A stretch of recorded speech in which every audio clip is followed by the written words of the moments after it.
নূপুর, ঘাড় সোজা করো। গত পরশু তোকে যে উপপাদ্য 4 বুঝিয়েছিলাম ওটা বলতো দেখি। আমি দেখলাম তুই পরীক্ষার খাতায় ওটা কাটাকুটি করে রেখেছিস। নূপুর যেন আকাশ থেকে বলল, বাসর রাতে উপপাদ্য। সে চোখ বড় বড় করে আরিয়ানের দিকে তাকালো। কি বললেন আপনি? আপনি কি পাগল হয়ে গেছেন? আজ আমাদের বাসর রাত আর আপনি আমাকে অঙ্ক জিজ্ঞেস করছেন? বাসর রাত তো সারা জীবন পাবি, কিন্তু কাল তোর টেস্ট পরীক্ষার অঙ্ক পরীক্ষা। তুই যদি ফেল করিস তবে লোকে বলবে হেডমাস্টারের বউ অঙ্কের ডাব্বা খেয়েছে। আমার ইজ্জতের ফালুদা করার ইচ্ছা আছে তোর? ইজ্জত দিয়ে চাটনি বানান। আমি এসব কিছু পারবো না। আজ আমি শুধু আদর পেতে চাই, ঘুরতে যাওয়ার প্ল্যান করতে চাই। আপনি একটু কাছে আসবেন তো? নূপুর একটু নড়ে চড়ে আরিয়ানের গায়ের কাছে ঘেঁষতে চাইল। আরিয়ান চট করে সরে গিয়ে বিছানার তলা থেকে একটা মোটা জ্যামিতি বক্স আর একটা খাতা বের করলো। খবরদার, একদম কাছে আসবি না। যতক্ষণ না তুই বৃত্তের ক্ষেত্রফল আর স্পর্শকের সংজ্ঞা দিচ্ছিস ততক্ষণ আমার থেকে অন্তত 2 ফুট দূরত্ব বজায় রাখবি। এই নে খাতা, ধর কলম, শুরু কর। আজকে আরিয়ান আর নূপুরের বাসর রাত। আরিয়ান নূপুরের মাস্টার আর নূপুর তার পিচ্ছি ছাত্রী ছিল। বাসর রাতে দরজা লক করে আরিয়ান এগিয়ে এলো। নূপুর একটু আর চোখে তাকালো। আরিয়ানের পরনে সাদা পাঞ্জাবি, চোখে চশমা। আরিয়ান খাটের এক কোণে বসলো। নূপুর ভাবলো এবার বোধহয় সেই কাঙ্ক্ষিত মুহূর্তটা আসবে। সে আরিয়ানের সাথে তার স্বপ্নের বাসর রাত কাটানোর কথা ভেবে খুব খুশি ছিল। সে একটু লজ্জার অভিনয় করে মাথাটা নিচু করলো। নূপুর মনে মনে পুলকিত হলো। ভাবলো বোধহয় মুখটা তুলে দেখার জন্য বলেছে। সে খুব আদরের ভঙ্গিতে মুখ তুলল। আর তখনই আরিয়ান পকেট থেকে একটা কলম বের করে এবং নূপুরকে পড়তে বলে। তারপর তো দুজনের তর্কাতর্কি শুরু হলো। আমি ধরবো না কলম। আপনি আস্ত একটা পচা মানুষ। আমি বাসর করব বলে লিপস্টিক মেখে বসে আছি আর আপনি আমাকে পেন্সিল কম্পাস ধরাচ্ছেন। আপনি কি মানুষ নাকি রোবট? লিপস্টিক মেখেছিস তো কি হয়েছে? ওটা দিয়ে কি খাতায় বৃত্ত আঁকবি? তোর মাথায় তো মগজ নেই, আছে গোবর। এই গোবর পরিষ্কার না হওয়া পর্যন্ত বাসর হবে না। নূপুর এবার রাগে অগ্নি শর্মা। সে হাতের ফুলগুলো টেনে ছিঁড়তে লাগলো। আমি পড়বো না। আমি এক্ষুনি চিৎকার করে সবাইকে বলবো আপনি আমাকে টর্চার করছেন। বল না, সবাই জানবে মাস্টার সাহেব বাসর রাতেও ছাত্রীকে শিক্ষিত করার চেষ্টা করছে। লোকে আমাকে নোবেল দেবে। এখন ঢং রাখ, এই জ্যামিতিটা মেলা। নূপুর বাধ্য হয়ে খাতাটা কোলের উপর নিল। সে কপাল কুঁচকে খাতার পাতায় আঁকিবুকি করতে লাগলো। তার মনের ভেতর তখন আরিয়ানের জন্য 7টা খুনের মামলা চলছে। মাঝে মধ্যে সে আরিয়ানের দিকে তাকিয়ে একটু মুখ ভ্যাংচায় আর আরিয়ান চশমার উপর দিয়ে কড়া চোখে তাকায়। 2 ঘন্টা পর নূপুর কাঁদতে কাঁদতে 3টা উপপাদ্য শেষ করলো। আরিয়ান খাতাটা চেক করে গম্ভীর মুখে বলল, এটা হয়েছে, তবে হাতের লেখা একদম পচা। ঠিক মতো না লিখলে নাম্বার পাবি না। নূপুর এবার আরিয়ানকে জাপটে ধরতে গেল। আর এবার হয়েছে তো? এবার অন্তত একটু রোমান্টিক হন। রাত তো শেষ হয়ে যাচ্ছে। আরিয়ান হঠাৎ বিছানা থেকে উঠে দাঁড়ালো। সে তার নিজের ব্যাগটা গুছিয়ে নিতে নিতে বলল, আরে তাই তো, রাত তো শেষ, এবার আমার পড়ার সময়। কাল সকালে স্কুলে গিয়ে আমাকে ক্লাস 10-এ ত্রিকোণমিতি পড়াতে হবে। তার আগে আমাকে নিজের লেকচারটা একবার রিভাইজ দিতে হবে। তুই এখন ঘুমা, আমি পাশের টেবিলে বসে পড়ছি। নূপুরের এবার বেহুশ হবার উপক্রম। সে খাটের উপর ধপাস করে শুয়ে পড়ল। হে আল্লাহ, আমি কি বিয়ে করলাম নাকি টিউটর কিনলাম? আমার ঘোরার স্বপ্ন, আমার হানিমুন সব কি এখন ব্ল্যাকবোর্ডের চকের গুঁড়ো হয়ে উড়ে যাবে? আসলে ঘটনা শুরু হয়েছিল বছরখানেক আগে। নূপুরের বাবা মফিজ সাহেব মেয়ের অঙ্কের রেজাল্ট দেখে হার্ট অ্যাটাক করার দশা হয়েছিল। 100-তে নূপুর পেয়েছিল মাত্র 9। মফিজ সাহেব ঠিক করলেন এই মেয়েকে ঠিক করার জন্য একজন কসাই মাস্টার দরকার। আর সেই কসাই হিসেবে এন্ট্রি হলো আরিয়ানের। নূপুর সেদিন ড্রয়িং রুমে বসে কানে হেডফোন লাগিয়ে গান শুনছিল। হঠাৎ মফিজ সাহেব ঘরে ঢুকলেন পেছনে এক গম্ভীর চেহারার যুবককে নিয়ে। নূপুর, এই দেখ তোর নতুন মাস্টার আরিয়ান। ও এই শহরের নামকরা মেথড টিচার। আজ থেকে ও তোকে পড়াবে। নূপুর হেডফোন খুলে আরিয়ানের দিকে তাকিয়ে একটা অপকার হাসি দিল। বাবা এই শুকনা কাঠি আমাকে পড়াবে? ওর নিজে অঙ্ক বোঝে তো? দেখতে তো মনে হয় সারাদিন শুধু তেঁতুল জল খায়। আরিয়ান এক মুহূর্তের জন্য নড়ল না।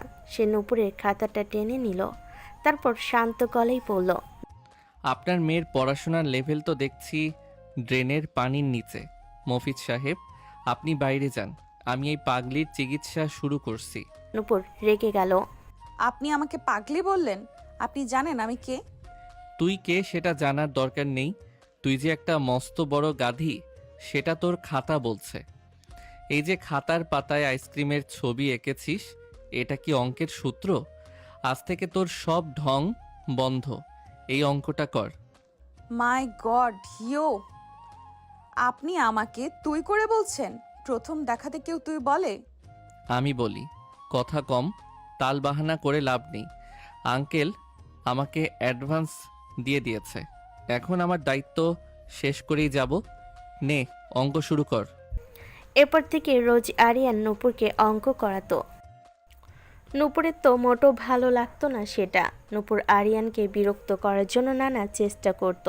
কখনো কফিতে বেশি লবণ দিয়ে দিত, কখনো পড়ার সময় ইচ্ছে করে টেবিলের নিচে আরিয়ানের পায়ে লাথি মারত। কিন্তু আরিয়ান ছিল পাথরের মতো। সে উল্টো নূপুরকে এত পড়া দিত যে নূপুর কান্নাকাটি করতে করতে ঘুমিয়ে পড়ত। একদিন নূপুর ঠিক করলো সে আরিয়ানের উপর প্রতিশোধ নেবে। সে আরিয়ানের সাইকেলের টায়ার পাংচার করে দিল। আরিয়ান সাইকেল নিয়ে বের হতে গিয়ে দেখলো হাওয়া নেই। সে ফিরে এসে নূপুরকে বলল, টায়ারের হাওয়া বের করেছিস তো কি হয়েছে? এবার তুই আমাকে সাইকেলের পেছনে বসিয়ে পুরো এলাকা ঘোরাবি, এটাই তোর শাস্তি। নূপুর আসলে আরিয়ানকে পেছনে বসিয়ে সাইকেল চালাতে হয়েছিল। সেই থেকে নূপুর মনে মনে ঠিক করেছিল, এই লোকটাকে যদি কোনোদিন জব্দ করতে পারি তবে আমার শান্তি। কিন্তু নিয়তির পরিহাস, সেই জম মাস্টারই এখন আমার বাসর ঘরের সঙ্গী। আরিয়ান আর নূপুরের সম্পর্কটা ছিল সাপে নেউলে। কিন্তু এই কসাই মাস্টার আর ফাঁকিবাজ ছাত্রীর বিয়েটা হলো কিভাবে, সেটাই জানি চলুন। রূপনগরের গলিগুলোতে তখন আমের দিন, কিন্তু নূপুরের জীবনে তখন শুধু অঙ্কের বিষাদ। মফিজ সাহেবের ড্রয়িং রুমে তখন আরিয়ান স্যারের পদধূলি পড়ল। তখন কেউ জানতো না যে এই যমরাজ আর এই বাদ্রিনীর লড়াই একদিন বাসর ঘর পর্যন্ত গড়াবে। বাসরাতের ওই জ্যামিতি বক্সের আতঙ্ক তো স্রেফ ট্রেলার ছিল। আসল সিনেমা শুরু হয়েছিল ওই পড়ার টেবিলের ধুলোবালি থেকেই। চলুন টাইম মেশিনে চড়ে একটু অতীতে ফিরে যাওয়া যাক, যখন আরিয়ান ছিল কসাই স্যার আর নূপুর ছিল পাগলি স্টুডেন্ট। নূপুরের সকালটা শুরু হতো আরিয়ানকে মনে মনে 7টা গালি দিয়ে। মেয়েটা বড় হয়েছে ঠিকই, কিন্তু বুদ্ধি এখনও সেই প্রাইমারি স্কুলে আটকে আছে। তার জীবনের মূল উদ্দেশ্য দুটো: এক, সারাদিন দামি আইসক্রিম আর চটপটি খাওয়া; 2, আরিয়ান স্যারকে কীভাবে হার্ট অ্যাটাক করানো যায় তার ফন্দি আটা। পড়ার সময় হয়েছে বিকেল 4টে। নূপুর তার ঘরে বসে আয়নার সামনে মুখ ভেঙ্গাচ্ছিল। ঠিক তখনই নিস্তলে আরিয়ানের সেই কর্কশ গলার আওয়াজ পাওয়া গেল। মফিজ সাহেব, আপনার গুণবতী কন্যা কি এখনো রূপচর্চায় ব্যস্ত, নাকি পড়তে আসার সাহস সঞ্চয় করছে? নূপুর দাঁত কিরমির করে নিচে নামলো। ডাইনিং টেবিলের এক কোণায় আরিয়ান বসে আছে। পরনে ইস্ত্রি করা ফিটফাট শার্ট, চোখে সন্দেহভাজন চশমা। পাশে দাঁড়িয়ে আছে রতন মিয়া। রতন মিয়া হলো মফিজ সাহেবের বহু পুরনো কাজের লোক, যার কাজ হলো পড়ার সময় নূপুরকে পাহারা দেওয়া আর আরিয়ানকে চা নাস্তা দেওয়া। রতন মিয়া আবার একটু কানে কম শোনে আর ভুল কথা বলতে ওস্তাদ। এই যে নূপুর ম্যাডাম, গতকালের হোমওয়ার্কের খাতাটা বের করুন। আশা করি খাতাটা এবার ইঁদুরে খাইনি বা বন্যায় ভেসে যায়নি। খাতা তো চুরি হয়ে গেছে স্যার। গতকাল রাতে একদল ডাকাত এসেছিল। তারা আলমারি না ভেঙে শুধু আমার অঙ্ক খাতাটা নিয়ে গেছে। তারা মনে হয় অঙ্কে খুব দুর্বল ছিল। আরিয়ান চশমাটা নাকের ডগায় নামিয়ে আনলো। ডাকাতেরা তোর খাতা নিয়েছে? তারা কি আত্মহত্যা করতে চেয়েছিল? তোর খাতার লেখা দেখলে তো যমরাজও দিক ভুল করে ফেলবে। আর তোদের বাসায় ডাকাত আসছে, ইয়ার কি করছিস আমার সাথে তুই? আপনি আমাকে পচাচ্ছেন কেন? আমার হাতের লেখা তো মুক্তার মতো। আপনি তো নিজেই অন্ধ, তাই দেখতে পান না। মুক্তা, তোর হাতের লেখা দেখলে মনে হয় একটা মাকড়সা কালিতে ডুবে খাতায় কুস্তি লড়েছে। রতন মিয়া, এই পাগলিকে এক কাপ কফি দিয়ে জানতো। ওর মাথার গোবরগুলো মনে হয় একটু তাজা করা দরকার। রতন মিয়া পাশ থেকে চেঁচিয়ে বলল, কি বলেন স্যার? নূপুর আমাজানকে গোবরের মাজা ঘষতে দেব? সে তো কাঁচের মেয়ে স্যার, গোবর ধরলে তো বেহুশ হবে। দাঁড়ান স্যার, কফি আমি নিয়ে আসছি, আপনার জন্য স্পেশাল কফি। নূপুর রান্নাঘরে গিয়ে কফির কাপে 3 চামচ কফির সাথে আধা চামচ লাল মরিচের গুঁড়ো আর 1 চিমটি লবণ মিশিয়ে দিল। সে হাসতে হাসতে কাপটা এনে আরিয়ানের সামনে রাখলো। নিন স্যার, আপনার প্রিয় কড়া কফি, খেয়ে দেখুন তো কেমন হয়েছে। আরিয়ান এক চুমুক দিল। তার চোখ দুটো মুহূর্তের মধ্যে বড় হয়ে গেল। গলার নলি দিয়ে যেন আগ্নেয়গিরির লাভা নামছে। কিন্তু আরিয়ান অদ্ভুত, সে মুখ দিয়ে একটা শব্দ করল না। শান্তভাবে কাপটা নামিয়ে রেখে নূপুরের দিকে তাকালো। কফিটা চমৎকার হয়েছে নূপুর, তবে তোর অঙ্কের জ্ঞানের মতোই এতে চিনি কম আর ঝাল বেশি। এক কাজ কর, এই পুরো কাপটা তুই এখন শেষ করবি আমার সামনে বসে। কি? আমি কেন খাবো? ওটা তো আপনার জন্য। আরিয়ান টেবিলে সজোরে থাপ্পড় মেরে বলে, আমি শিক্ষক, আমার আদেশ পালন করাই তোর ধর্ম। খা, এখনই খা। নূপুর ভয়ে কাঁপতে কাঁপতে নিজের বানানো সেই বিষাক্ত কফি গিলতে শুরু করলো। চোখ পানি চলে এলো তার। আরিয়ান নির্বিকার মুখে বলল, দেখলি তো, নিজের গর্তে নিজেই পড়লি। এবার খাতা বের কর, বীজগণিত শুরু হবে। নূপুরের পাশের বাসায় থাকে ললিতা খালা। ললিতা খালা হলেন এলাকার সিআইডি। কার সাথে কার বিয়ে হচ্ছে, কার মেয়ে কার সাথে টিউশনি পড়ছে, সব তার নখ দর্পণে। তিনি মাঝে মধ্যে জানালা দিয়ে উকি মেরে আরিয়ান আর নূপুরের পড়া দেখেন। সেদিন ললিতা খালা দেওয়ালের ওপার থেকে চেঁচিয়ে বলেন, ওগো মাস্টার সাহেব, মেয়েটাকে এত বকবেন না, বয়স হচ্ছে তো, কদিন বাদে তো বিয়াই দিবেন। এত অঙ্ক শিখিয়ে কি হবে, রুটি বেলতে পারলেই হলো। আরিয়ান জানালা দিয়ে মুখ বের করে বলল, ললিতা খালা, রুটি গোল হওয়ার জন্যেও জ্যামিতিক জ্ঞান লাগে। আপনার রুটি তো শুনেছি মানচিত্রের মতো হয়, তাই আপনি বুঝবেন না। ললিতা খালা রেগে গিয়ে গজগজ করতে করতে চলে গেলেন। নূপুর হাসতে হাসতে টেবিলের নিচে গড়িয়ে পড়ল। হাসি বন্ধ কর। এই যে প্রশ্ন, পিতার বয়স পুত্রের বয়সের 3 গুণ, এটা কর। স্যার, পিতার বয়স দিয়ে আমার কি কাজ? আমার বাবার বয়স তো আমি জানি, আর আমার তো কোনো পুত্র নেই, তাহলে এই অঙ্ক কেন করব? তোর পুত্র যখন হবে তখন সে তোর আইকিউ দেখে নিশ্চিত বনবাসে যাবে। এখন চুপচাপ অঙ্ক কর, না হলে এই চশমা দিয়ে তোকে এমনভাবে দেখব যে তুই ভস্ম হয়ে যাবি।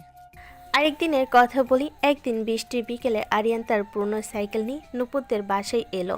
নূপুর জানতো আরিয়ানের সাইকেলটা প্রাণের চেয়েও বেশি ভালোবাসে।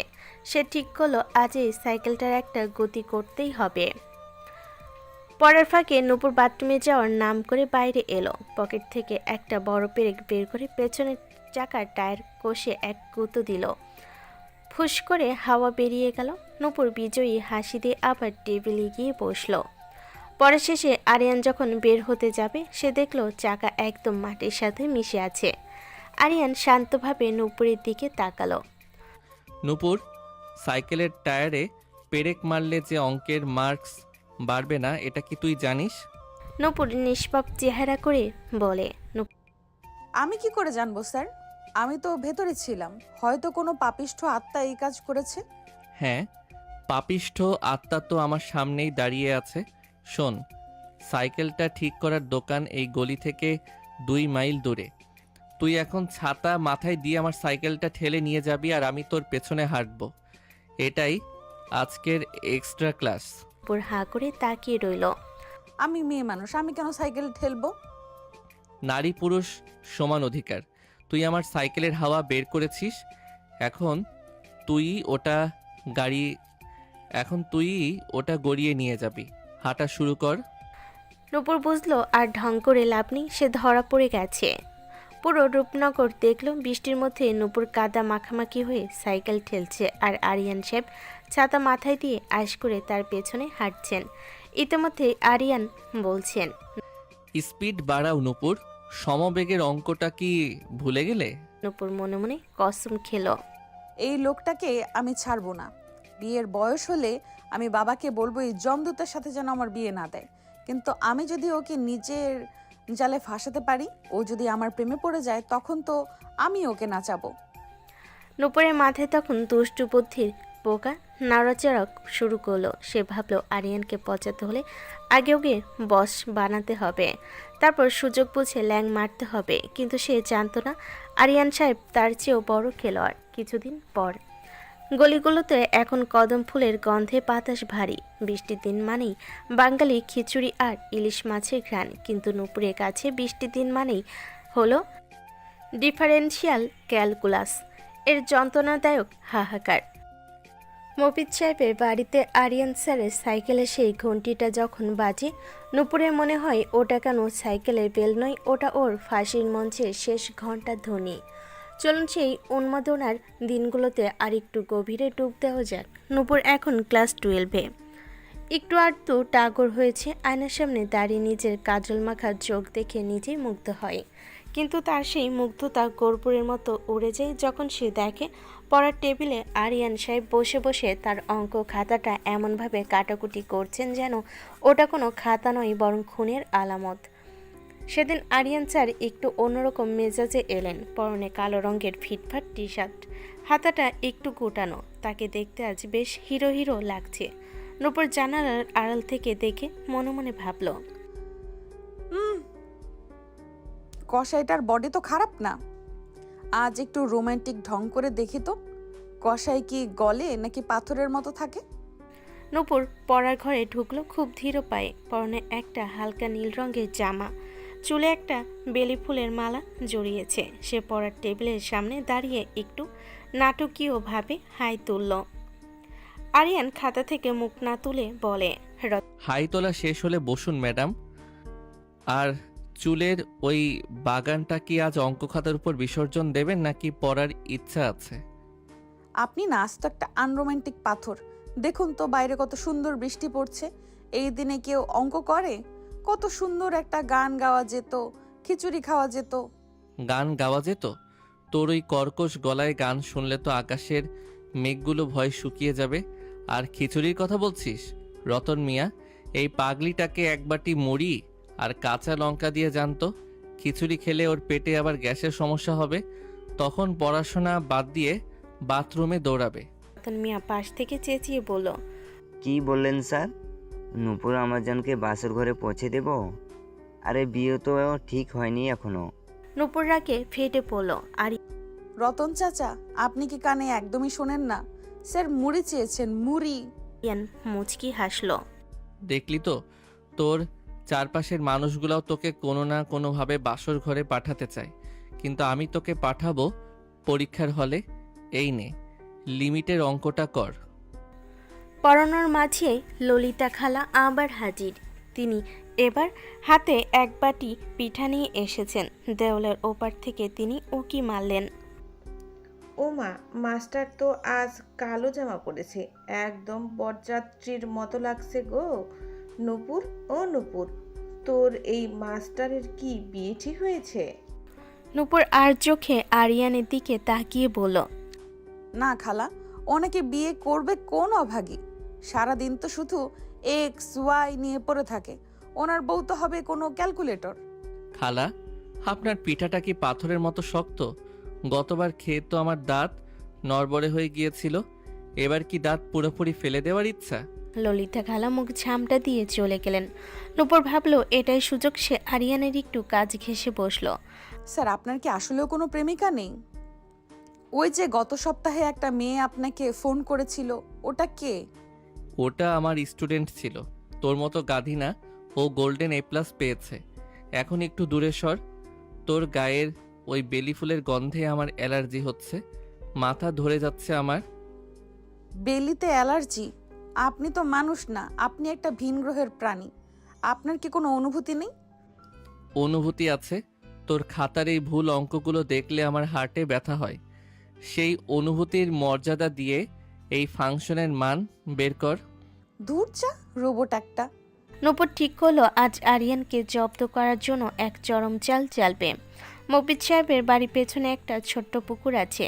পুকুরের পাড়টা খুব পিচ্ছিল। নূপুর জানতো আরিয়ান পড়া শেষ করে ওই পথ দিয়েই বের হবে, কারণ ওটা শর্টকাট। নূপুর চুপি চুপি পুকুর পাড়ে গিয়ে একটু সাবান পানি ঢেলে দিল, মনে মনে হাসলো। আজ যখন আছাড় খেয়ে পুকুরে পড়বেন তখন বুঝবেন রোম্যান্স কারে কয়। পড়া শেষ হলে আরিয়ান তার ব্যাগ গুছিয়ে উঠে দাঁড়ালো।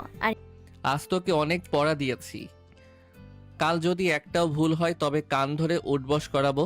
এখন আসছি। আরিয়ান সাইকেল নিয়ে পুকুর পাড়ের দিকে এগোলো। নূপুর জানালার পাশে দাঁড়িয়ে দাঁত বের করে হাসছে, কিন্তু আরিয়ান হঠাৎ পুকুর পাড়ে গিয়ে থমকে দাঁড়ালো। সে নিচু হয়ে মাটিটা পরীক্ষা করলো, তারপর পিছনে ফিরে নূপুরের দিকে তাকে হাতছানি দিল। নূপুর, এদিকে আয় তো, একটা জিনিস দেখে যা। নূপুর ভাবলো ধরা পড়ে গেল নাকি, সে ভয়ে পুকুর পাড়ে গেল। কি হয়েছে স্যার? এই দেখ, এখানে কে যেন সাবান পানি ফেলেছে। তুই কি জানিস সাবান পানির ঘর্ষণ বা ফ্রিকশন কত কম হয়? তুই তো ফিজিক্সেও কাঁচা। এক কাজ কর, তুই এই পিচ্ছিল জায়গা দিয়ে হেঁটে ওপারে যা তো, দেখি তুই পড়ে যাস কিনা। আমি কেন যাব?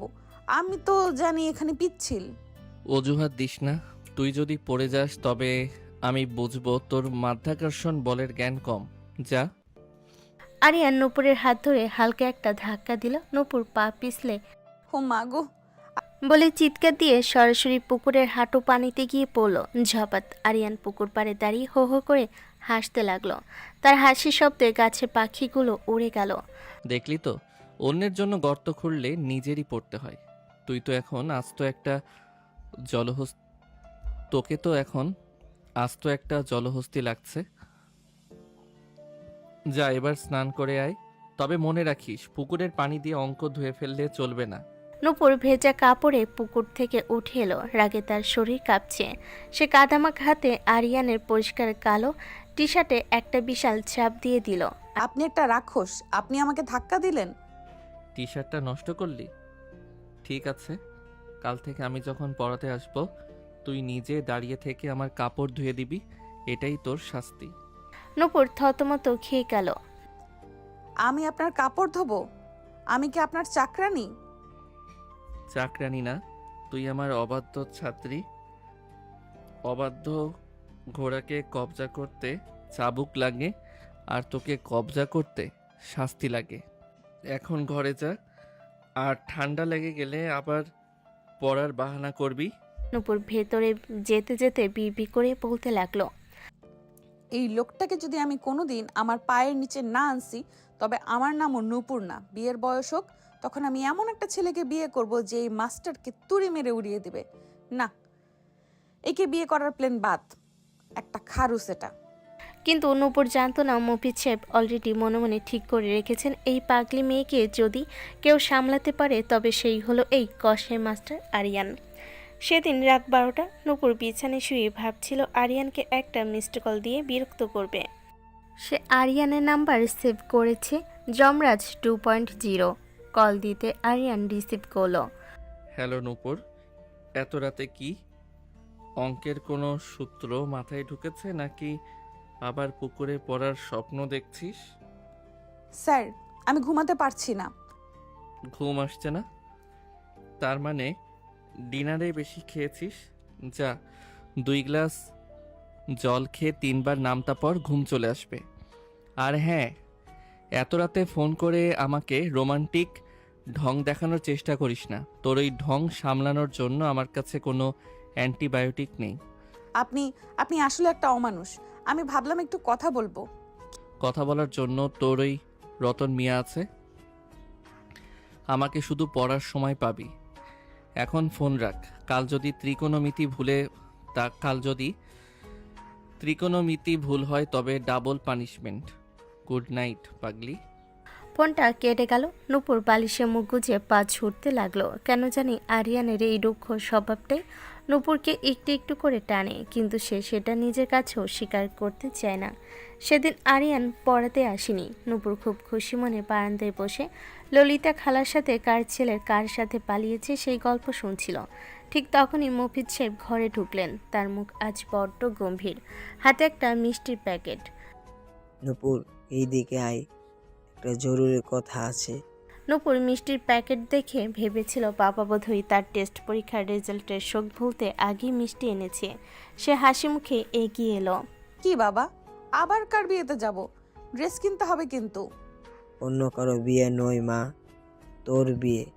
আর ছেলেটা আমি ঠিক করে ফেলেছি। ছেলেটা শিক্ষিত, মার্জিত এবং তোকে একদম হাতের তালুর মতো চেনে। ছেলেটা হলো আরিয়ান। নূপুরের হাতের আইসক্রিমটা সশব্দে মেঝেতে পড়ে গেল। সে কিছুক্ষণ হাঁ করে বাবার দিকে তাকিয়ে রইল, যেন বাবা বাংলা ভাষা না বলে হিন্দি ভাষা কিছু বলেছেন। ওই কসাই, ওই যমরাজ, ওই জ্যামিতি বক্সের সাথে আমার বিয়ে? বাবা, তুমি কি আমার বাবা নাকি আমার সৎ বাবা? ও আমাকে বিয়ের পর ভাত খেতে দেবে না, শুধু লঘিষ্ঠ গরিষ্ঠ গলিয়ে মারবে। আমি রাজি না। রাজি তো হতেই হবে। আরিয়ান রাজি হয়েছে। ও বলেছে তোকে ও মানুষ করে ছাড়বে। পরের দিন আরিয়ান পড়াতে এলো। নূপুর আজ পরের টেবিলে বসেনি। সে একটা ঝাঁটা হাতে নিয়ে দরজায় দাঁড়িয়ে রইল। আরিয়ান আসতে নূপুর আক্রমণাত্মক ভঙ্গিতে রুখে দাঁড়ালো। খবরদার মাস্টার সাহেব, এক কদমে গোবেন না। আমার বাবা পাগল হয়েছে বলে কি আপনিও পাগল হয়েছেন? আপনি আমাকে বিয়ে করবেন কোন সাহসে? আরিয়ান শান্তভাবে ব্যাগ থেকে বই বের করতে করতে বলে, সাহস অনেক লাগে রে নূপুর। তোর মতো একটা গোবর গণেশকে সারা জীবন সহ্য করা কোনো বীরত্বের চেয়ে কম নয়। তোকে বিয়ে করেছি দেশপ্রেম থেকে, যাতে অন্য কোনো নির্দোষ ছেলের জীবন তোর হাতে নষ্ট না হয়। পচাবেন না। আমি কি দেখতে খারাপ? কত ছেলে আমার পেছনে লাইন দেয়। লাইন দেয় তোকে দেখার জন্য, তোর বোকামি দেখে বিনোদন পাওয়ার জন্য। এখন চুপচাপ বস, লসাগু গসাগু কর। বিয়ের আগে অন্তত এইটুকু তো শেখ, যাতে বাজারের হিসাবটা ভুল না করিস। আমি বিয়ে করবই না। আমি দরকার হলে অনশন করব। এই বাড়ি থেকে আপনার সাইকেল নিয়ে পালিয়ে যাব। অনশন করবি? খুব ভালো কথা। এমনিতেও তোর ওজন বেড়েছে, একটু ডায়েটিং হবে। আর সাইকেল নিয়ে পালাবি? আমার সাইকেলের চেনে তো আমি আগেই তালা দিয়ে রেখেছি। এখন বস। নূপুর বুঝলো এদের কিছু দিয়ে মানানো যাবে না। সে ঠিক করলো সে এবার বড় ধরনের নাটক করবে। সে রতন মিয়াকে ডেকে চুপি চুপি বলল, রতন চাচা, ওই যে তেলাপোকা মারার ওষুধ আছে না, ওটা আমাকে দাও, আমি খেয়ে মরে যাব। রতন মিয়ার কানে কম শুনে সে ভাবল নূপুর আচার খাওয়ার ওষুধ হজমি চেয়েছে। সে নূপুরকে এক প্যাকেট হজমি এনে দিল। নূপুর সেটা না দেখেই একটা কাচের বোতলে ভরে আরিয়ান যখন পড়তে বসলো তখন তার সামনে গিয়ে দাঁড়ালো। আরিয়ান স্যার, আপনি যদি এই বিয়ে বাতিল না করেন তবে এই দেখুন, আমি বিষ খেয়ে প্রাণ দেব। আরিয়ান ভুরকুচকে বোতলের দিকে তাকালো। সে বুঝতে পেরেছে ওটা আসলে কি। বিষ খাবি? বেশ তো, খা। তোর মতো একটা জ্যান্ত বিপদ পৃথিবী থেকে কমলে গাছপালা বেশি অক্সিজেন পাবে। খা, একবারে সবটুকু খা। নূপুর অবাক আরিয়ান তাকে আটকাচ্ছে না। রাগের মাথায় নূপুর পুরো বোতলের হজমে মুখে ঢেলে দিল। খাওয়ার পর সে বিছানায় শুয়ে হাত পা ছুটতে লাগলো। ও মাগো, আমি মরে যাচ্ছি, পেট জ্বলছে। রতন মিয়া পাশ থেকে চেঁচিয়ে বলল, আম্মাজান, অত লাফাচ্ছেন কেন? ওটা তো বিষ না, ওটা হাজমোলা, হজম ভালো হবে। আরিয়ান হাসতে হাসতে চেয়ার থেকে পড়ে যাওয়ার উপক্রম। দেখলি তো, তোর বিষ খাওয়াতেও ভেজাল। এখন হজম যখন হয়েই গেছে, তখন এই জটিল অঙ্কটা হজম কর। নূপুর কাঁদতে শুরু করলো। বিয়ের কথা পাড়ায় চাউর হতে ললিতা খালা আর গোয়েন্দা নেটওয়ার্ক নিয়ে হাজির হলেন। তিনি নূপুরের জানালার সামনে দাঁড়িয়ে বলতে লাগলেন, ওরে নূপুর, তোর কপাল তো দেখি খুলে গেল রে। মাস্টারের ঘর করতে যাবি, সারা দিন খাতা কাটবি আর টাকা গুনবি। তবে সাবধানে থাকিস, মাস্টাররা কিন্তু খুব কিপটে হয়। খালা, আপনি কি আগুন দিতে এসেছেন? ওই লোকটা কিপটে না, ওটা একটা দানব। ও বিয়ের দিন বোরহানির বদলে অঙ্কের জল খাওয়াবে। ঠিক তখনই আরিয়ান পাশ থেকে বলল, নূপুর ঠিকই বলেছিস নূপুর। বিয়ের মেনুতে আমি জ্যামিতিক ডিজাইনের রুটি রাখবো আর ডাল দেব একদম পাতলা। যাতে তুই ওটাতে নিজের বোকামির প্রতিফলন দেখতে পাস। নূপুর রাগে ললিতা খালার দিকে একটা বালিশ ছুঁড়ে মারল, যা গিয়ে লাগলো আরিয়ানের চশমায়। আরিয়ান চশমাটা ঠিক করতে করতে বলে, লক্ষ্যভেদ ভালো, কিন্তু অঙ্কে তোর লক্ষ্য সবসময় জিরো কেন? বিয়ের শপিংয়ে গিয়ে যখন দামাদামি করবি তখন দোকানদার তোকে ঠকাবে, আর আমি পেছনে দাঁড়িয়ে হাসবো। বিয়ের আগের রাতে নূপুর একা ছাদে বসে কাঁদছিল। সে আসলে আরিয়ানকে ভয় পায় না, বরং আরিয়ানের ওই গাম্ভীর্যের সামনে নিজেকে খুব ছোট মনে করে। সে ভাবল আরিয়ান নিশ্চয়ই তাকে ভালোবাসে না, শুধু বাবার কথাই বিয়ে করছে। আর সে তার হবু বরকে নিয়ে অনেক স্বপ্ন দেখে, যে হবু বর তাকে ভালোবাসবে, কিন্তু আরিয়ান তেমনই না যেমন সে চায়। এটা ভেবেই তার মন খারাপ। হঠাৎ ছাদে আরিয়ানের পায়ের শব্দ পাওয়া গেল। নূপুর চোখের জল মুছে গম্ভীর হয়ে বসল। আবার কেন এসেছেন? কাল তো বিয়ের আসরেই দেখা হবে। আরিয়ান এবার আর কথা বলল না। সে নূপুরের পাশে গিয়ে বসল। পকেট থেকে একটা ক্যাডবেরি বের করে নূপুরের দিকে বাড়িয়ে দিল। বিষ খাওয়া শেষ হলে এবার এটা খা, মিষ্টি খেলে বুদ্ধি বাড়ে। আপনি আমাকে বিয়ে করছেন কেন? আমি তো আপনার যোগ্য না, আমি তো কিছুই পারি না। তুই কিছু পারিস না বলেই তো আমি আছি। সারা জীবন তোকে শাসন করার মানুষটা যদি আমি না হই, তবে তো তুই দুনিয়াটাকেই গোল্লায় পাঠিয়ে দিবি। তুই পাগলি হতে পারিস নূপুর, কিন্তু আমার এই নিরস জীবনে তোর এই বোকামিগুলোই একমাত্র এন্টারটেইনমেন্ট। নূপুর অবাক হয়ে আরিয়ানের দিকে তাকালো। এই প্রথম আরিয়ান তাকে পাগলি বলে পচালো না, বরং একটা অদ্ভুত টান দিয়ে বলল। নূপুর মনে মনে ভাবল, তার মানে কি কসাইটাই মনেও দয়া মায়া আছে? কিন্তু পরক্ষণেই আরিয়ান বলে উঠল, তবে মনে রাখিস, বিয়ের পর কিন্তু বাসর রাতেও তোর হোমওয়ার্ক চেক করব। পালানোর পালানোর পথ নেই। নূপুর আবার চিৎকার করে উঠল। আপনি একটা অমানুষ, আমি এই বিয়ে ভেঙে দিব। পরের দিন মফিজ সাহেবের বাড়ির গেটে আজ লাল নীল বাতির ঝিলিক, আর গেটের সামনে সেই পরিচিত সাইকেলটা নয়, বরং সাজানো এক ধবধবে সাদা গাড়ি। আরিয়ান আজ বরের সাজে, কিন্তু তার চেহারার চশমাটা আজও সেই একই রকম তীক্ষ্ণ। অন্যদিকে নূপুর আজ লাল বেনারসিতে মোড়ানো এক মূর্তিমান আতঙ্ক। যে বিয়ের কথা শুনে সে অনশন করেছিল, সে বিয়ের পিড়িতেই আজ তাকে বসতে হয়েছে। তবে নূপুরের মনে আজ এক চরম পরিকল্পনা। বাসর রাতেই সে এমন এক নাটক করবে যে আরিয়ান স্যার তার কান ধরে মাপ চাইবে। বিয়ের অনুষ্ঠান ছিল দেখার মতো। ললিতা খালা থেকে শুরু করে রতন মিয়া সবাই আজ ব্যস্ত। আরিয়ানের যৌথ পরিবার আজ পুরো মফিজ সাহেবের বাড়ি দখল করে নিয়েছে। আরিয়ানের বড় ভাই আদিল সাহেব, যিনি সারাক্ষণ গম্ভীর থাকার চেষ্টা করেন, তিনি বইয়ের ভয়ে তটস্থ, এবং তার জাটরাল বউ শাইলা ভাবি, সাথে আছে আরিয়ানের আদুরে কিন্তু তেদর ছোট বোন মিতু। বিয়ের পিড়িতে যখন আরিয়ান আর নূপুর সামনাসামনি বসলো, তখন কাজী সাহেব বিয়ে পড়াতে শুরু করলেন। নূপুর ঘোমটার আড়াল থেকে আরিয়ানকে একটা বিচ্ছিরি ভেঙচি কাটলো। যা বলে তা ঠিকঠাক উচ্চারণ করিস নূপুর, এখানে কাটাকুটি করার সুযোগ নেই। ভুল করলে কিন্তু রিপিট দিতে হবে। আপনি কি কবুল পড়ার সময়ও অঙ্ক করবেন? থামুন তো, আমার মেকআপ নষ্ট হয়ে যাচ্ছে আপনার এই গরম নিঃশ্বাসে। বিয়ের কাজ শেষ হলো। নূপুরকে যখন আরিয়ানের বাড়িতে বিদায় দেওয়া হলো, মফিজ সাহেব ডুকরে কেঁদে উঠলেন। রতন মিয়াও কানে কম শুনে কান্নাকাটি করতে করতে বলল, আম্মাজানকে কি জেলখানায় নিয়ে যাচ্ছে স্যার? সবাই কাদার বদলে হেসে দিল। আরিয়ানের বাড়িটা বিশাল পুরনো আমলের যৌথ পরিবার।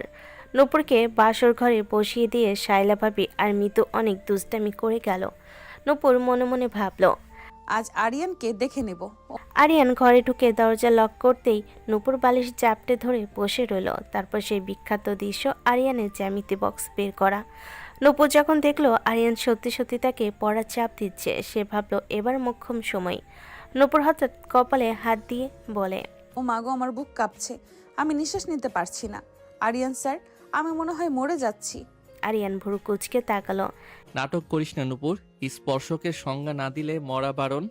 কিন্তু নূপুরের এবার চোখ উল্টে বিছানায় এমনভাবে এলিয়ে পড়ল যে মনে হলো সত্যি তার প্রাণ পাখি উড়ে গেছে। আরিয়ান প্রথমে পাত্তা না দিলেও যখন দেখলো নূপুরের শরীর সত্যি নিস্তেজ হয়ে গেছে, সে একটু ঘাবড়ে গেল। নূপুর, এই নূপুর, এই পাগলি ওঠ। আরে শোন, তোকে আজ আর অঙ্ক করাবো না, প্রমিস। ওঠ না। নূপুর কোনো সাড়া দিল না। আরিয়ান ভয় পেয়ে গেল। সে দ্রুত দরজা খুলে বাইরে বেরিয়ে চিৎকার শুরু করলো। ভাবি, মা, বাবা, শিগগির আসুন। নূপুর বোধহয় সেন্সলেস হয়ে গেছে। মুহূর্তের মধ্যেই বসার ঘরের সামনে আরিয়ানের পুরো পরিবার হাজির। আরিয়ানের বাবা চৌধুরী সাহেব আর মা রেহেনা বেগম হন্তদন্ত হয়ে ঘরে ঢুকলেন। আদিল ভাই আর শায়লা ভাবিও পেছনে। কি রে আরিয়ান, শুনছিস? বিয়ের রাতেই মেয়েটার এই অবস্থা। তুই কি ওকে বকাঝকা করছিস? আমি তো শুধু ওকে কয়েকটা অঙ্ক করতে দিয়েছিলাম মা। অঙ্ক? বিয়ের রাতে কেউ অঙ্ক করতে দেয়? ওরে আমার কপাল। ওরে আরিয়ান, তুই তো দেখে আসতো একটা দল চাল। পিছি মেয়েটা ভয়েই জ্ঞান হারিয়েছে। আরিয়ান ঘামতে ঘামতে নূপুরের মুখে পানির ঝাপটা দিতে লাগলো। চৌধুরী সাহেব গম্ভীর হয়ে বললেন, ডাক্তার ডাকো। আরিয়ান, তুই পাড়ার ঘর আর বাসার ঘরের পার্থক্য বুঝিস না? তোর ওই হেডমাস্টার তো দেখি ঘরটাকেই শ্মশান বানিয়ে ছাড়বে। ঠিক তখনই নূপুর খুব ধীরে ধীরে চোখ মেলল। সে দেখলো সবাই তাকে ঘিরে ধরে আছে। সে এবার কান্নার নাটক শুরু করলো। নূপুর কাঁদতে কাঁদতে শায়লা ভাবিকে জড়িয়ে ধরে। ভাবি, উনি খুব পচা।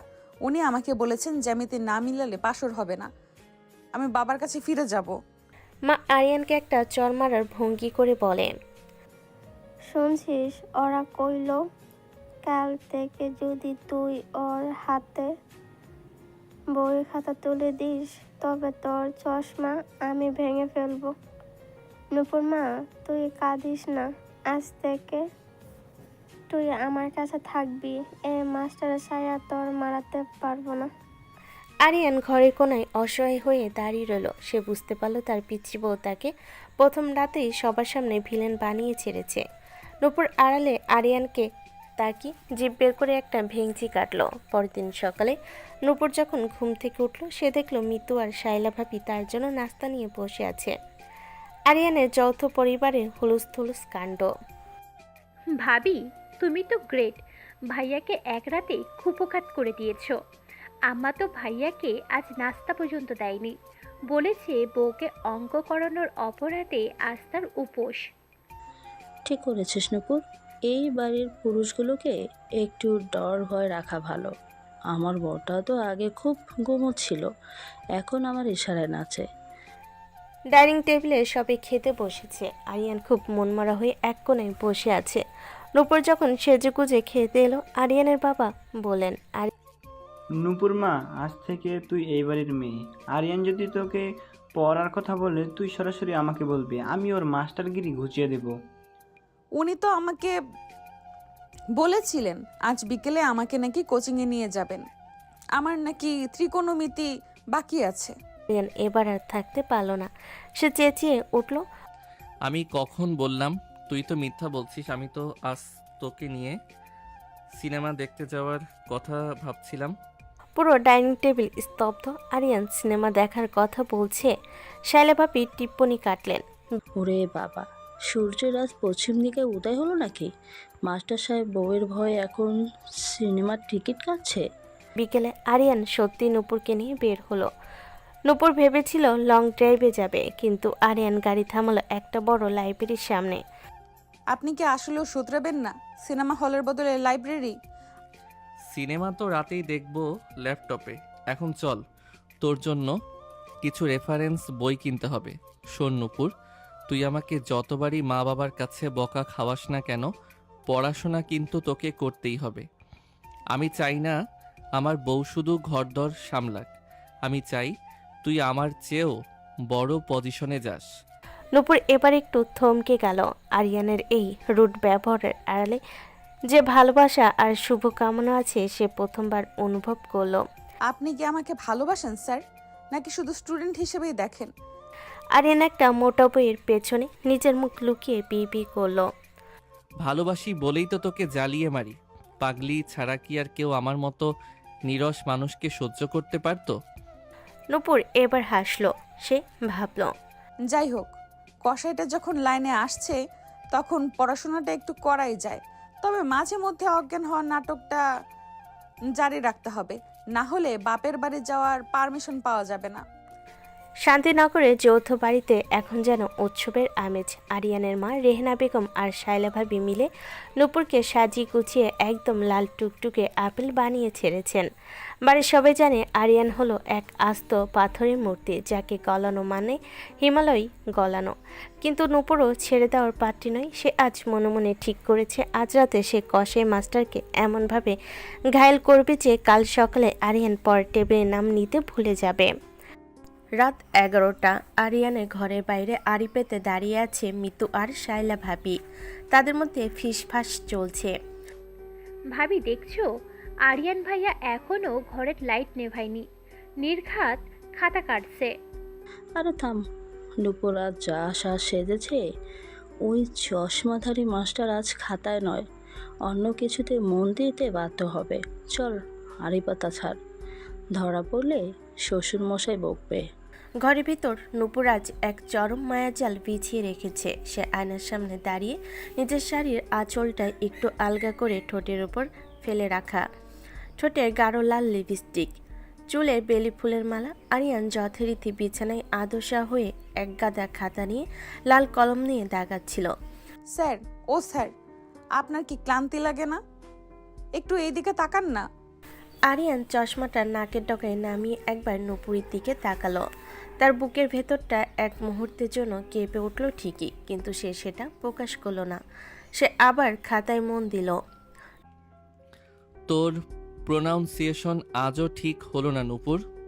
ক্লান্তি না, ওটা হবে ক্লান্তি। আর এই শাড়িটা ওভাবে পরেছিস কেন? ঠান্ডা লাগবে তো। যা আঁচলটা ঠিক করে গায়ের চাদরটা জড়িয়ে নে। আপনার কি চোখ নেই? আমি ঠান্ডা লাগার জন্য এইভাবে সাজিনি। আপনি কি বুঝতেই পারছেন না আমি আপনাকে ডাকছি? নূপুর আরিয়ানের খুব কাছে গিয়ে বসলো। সে আরিয়ানের হাত থেকে লাল কলমটা কেড়ে নিয়ে বিছানার নিচে ছুঁড়ে মারল।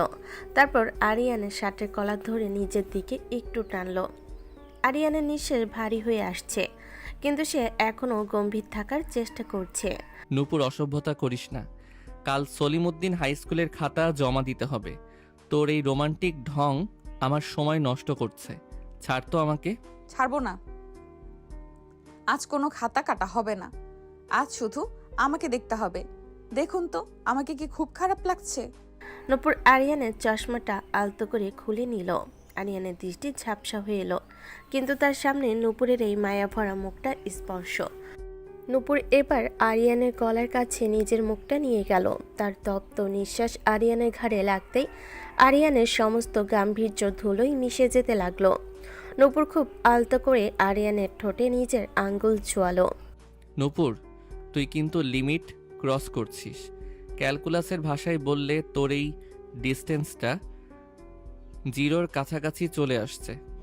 আসুক না, আজ সব ইকুয়েশন ভুল হয়ে যাবে।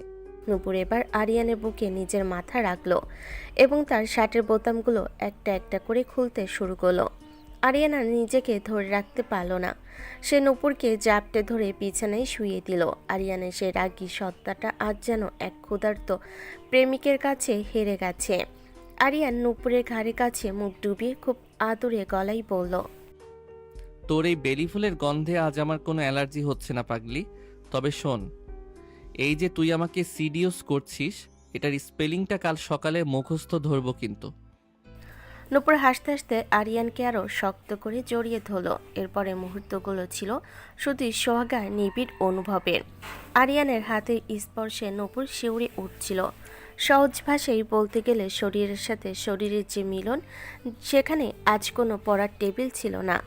আরিয়ান তার গম্ভীর স্বভাবটা ভুলে গিয়ে নূপুরকে উজাড় করে ভালোবাসা দিতে লাগলো। চাদরের নিচে দুজনের উষ্ণতা আর হৃদস্পন্দনের শব্দ যেন এক অলিখিত ভালোবাসার গল্প লিখে দিচ্ছিল। মাঝপথে আরিয়ান এবার থেমে নূপুরের কানের কাছে গিয়ে ফিসফিস করলো, নূপুর, এই যে আমাদের বডি কন্ট্যাক্ট হচ্ছে, এতে কিন্তু ফ্রিকশন বা ঘর্ষণ বল কাজ করছে। বলতো ঘর্ষণ বলের একক কি? নূপুর রাগে আরিয়ানের পিঠে একটা চিমটি কেটে বলল, এই অবস্থাতেও আপনি পড়ার কথা ভাবছেন? আপনি একটা আস্ত অমানুষ। খবরদার আর একটা অঙ্কের কথা বললে আমি এক্ষুনি রুম থেকে বেরিয়ে যাব। আরিয়ান হেসে নূপুরের ঠোঁট দুটো নিজের ঠোঁট দিয়ে বন্ধ করে দিল। সেই রাতে শান্তিনগরের ওই ঘরে আর কোনো মাস্টার স্টুডেন্ট ছিল না, ছিল শুধু একজোড়া তৃষ্ণার্ত দম্পতি। পরের দিন সকালে নূপুর যখন একটু দেরিতে ঘুম থেকে উঠল, সে দেখল আরিয়ান ইতিমধ্যেই গোসল শেষ করে আয়নার সামনে দাঁড়িয়ে চশমা মুছছে। নূপুরের সারা শরীরে গত রাতের সেই সোহাগের চিহ্ন। সে আড়মোড়া ভেঙে উঠতে গিয়ে দেখল টেবিলের ওপর এক গাদা নতুন অঙ্ক খাতা রাখা। জেগেছিস? যা ফ্রেশ হয়ে আয়। গতরাতে তুই যে সময়টা নষ্ট করেছিস তার ক্ষতিপূরণ হিসেবে আজকে তোকে 10টা কঠিন জ্যামিতি মেলাতে হবে। আর হ্যাঁ, স্পেলিংগুলো মনে আছে তো? নূপুর একটা বালিশ ছুঁড়ে মারল আরিয়ানের দিকে। আপনি কি আসলেও মানুষ? গত রাতে অত ভালোবাসলেন আর এখন আবার জ্যামিতি? ডাইনিং টেবিলে নাস্তা করতে গিয়ে নূপুর লজ্জায় মাথা নিচু করে রাখল। শাইলা বাপি আর মিতু একে অপরের দিকে তাকিয়ে হাসাহাসি করছে। কী ব্যাপার নূপুর, আজ তো চোখে কালি দেখছি। মাস্টার সাহেব কি সারা রাত পড়াশোনা করিয়েছে নাকি? ভাইয়াকে দেখে তো মনে হচ্ছে উনি আজ খুব খুশি।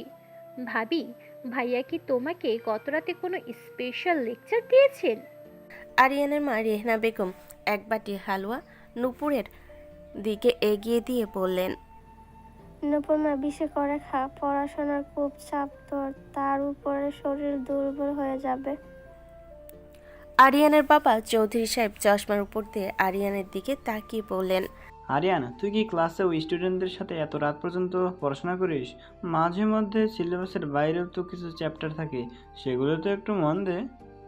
আরিয়ান শান্তভাবে চায় চুমুক দিয়ে বলল, বাবা, আউট অফ সিলেবাস মন দিতে গিয়েই তো আজ ঘুম থেকে উঠতে দেরি হয়েছে।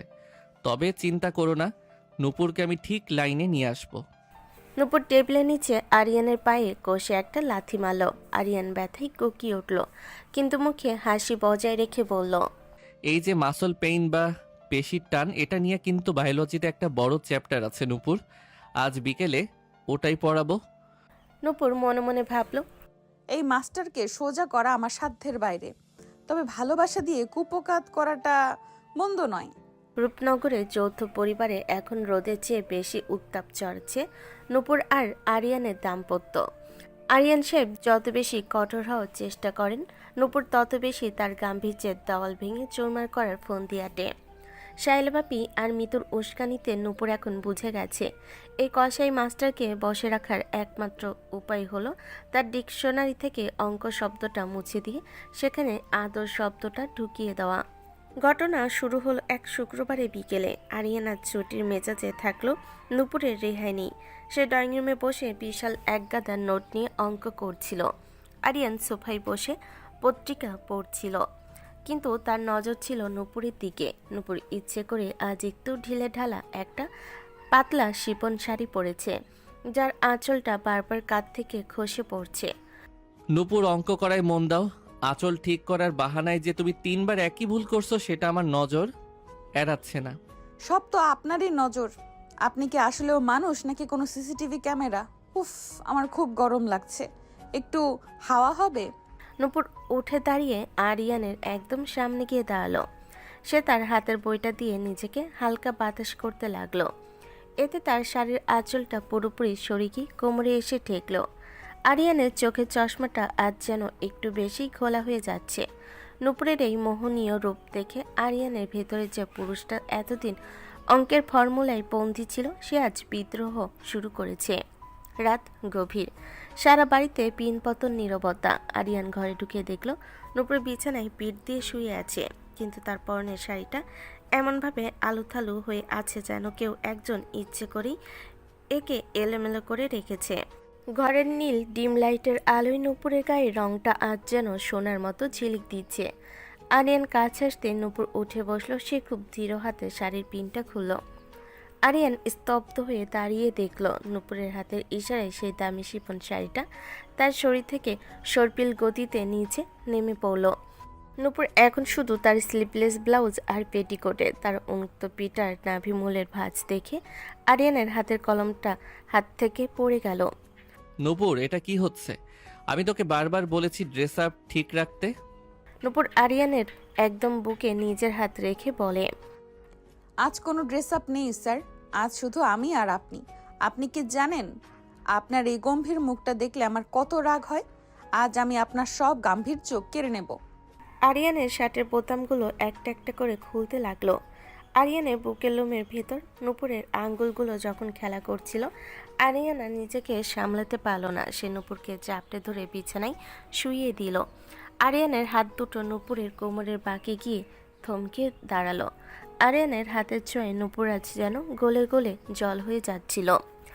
আরিয়ান নূপুরের ঘাড়ে কাছে নিজের মুখটা ডুবিয়ে দিল। তার তপ্ত নিঃশ্বাস নূপুরের কানে লাগতেই নূপুর শিউরে উঠল। আরিয়ান খুব শান্ত স্বরে বলল, নূপুর, এই যে তোর স্কিন আর আমার হাতের মধ্যে টাচ হচ্ছে, এটা কি জানিস বায়োলজিতে সেন্সরি নার্ভের খেলা। তোর মস্তিষ্ক এখন ডোপামিন রিলিজ করছে। নূপুর আরিয়ানকে কামড়ে দিয়ে বলে, রাখুন আপনার ডোপামিন। আপনি কি সব সময় ক্লাসরুমে থাকবেন? আমাকে একটুও বুঝবেন না? আরিয়ান এবার হাসলো।